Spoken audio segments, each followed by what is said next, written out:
শবে বারাত কোন হাদিসে আছে? কোন হাদিসে নেই। সব মানে রাত, আর বারাত মানে মুক্ত বা মুক্তি, মুক্তির রাত।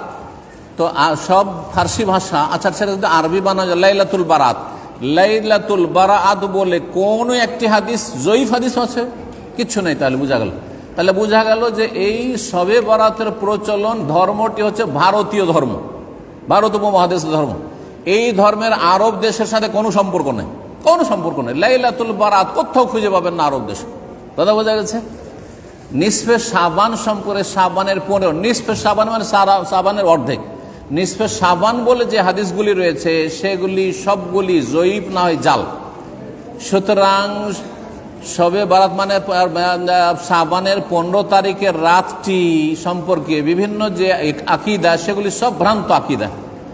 একমাত্র শাবান মাসে অনির্দিষ্ট রোজা আছে, তার মধ্যে 15 তারিখ, কিন্তু শুধু খাস করে 15 তারিখে রোজা রাখা দিনে আর রাত্রে নফল পড়া, এই মর্মে যে হাদিস জাল হাদিস, এটি হচ্ছে জাল, একবার মিথ্যা হাদিস, সহি নয়। জি,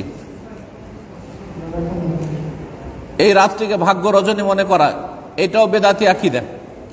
এই রাতে হালুয়া রুটি তৈরি করা এগুলো বিদাত। এই রাতে দলে দলে কবর জিয়ারত করা এটিও বিদাত। জি, এই দিনে রোজা রাখা, রাত্রে নফল পড়া আর আলোকসজ্জা জ্বালানো, আগরবাতি মোমবাতি দিয়ে কবরস্থানকে উজ্জ্বল করা, সবগুলি গুমরাহি বিদাত।